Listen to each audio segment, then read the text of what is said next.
کہتا میں silver colour کی کرولا گاڑی لی، گرینڈی والے بن تھی، کہنے لگا بڑی پسند آئی، میں لائی تو میں کیا میں جاواں پیرا نو دکھاوا، نالے پیرا کو دعا لے آوا۔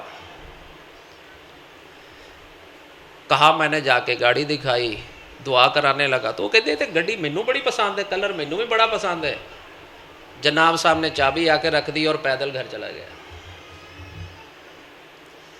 جو امام، جو خطیب مجھے تجھے دین سکھاتا ہے، اس کی تنخواہ کے چند ہزار روپے پوری جماعت پہ، پوری مسجد پہ بوجھ ہوتا ہے۔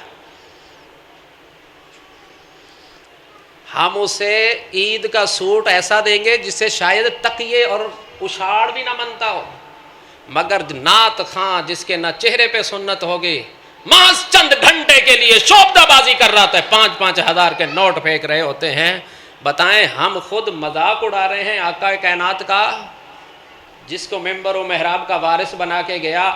العلماء ورثۃ الانبیاء، علماء نبی کے وارث، آج کہتے ہیں یہ گدی نشین ہے، اس کے پاس یہ ہے، اس کے پاس یہ ہے، اس کے پاس فلاں گدی کی فلاں چیز ہے۔ محبوب فرمائے میرے علم کے وارث علماء ہیں، میرا تیرا رویہ علماء کے ساتھ ہے کیا؟ بوجھ۔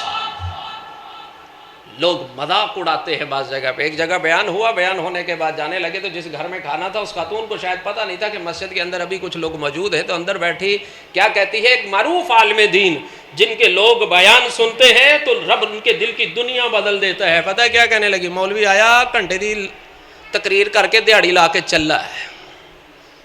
ہائے ہائے، علم کہاں سے آئے گا؟ فیض کہاں سے آئے گا؟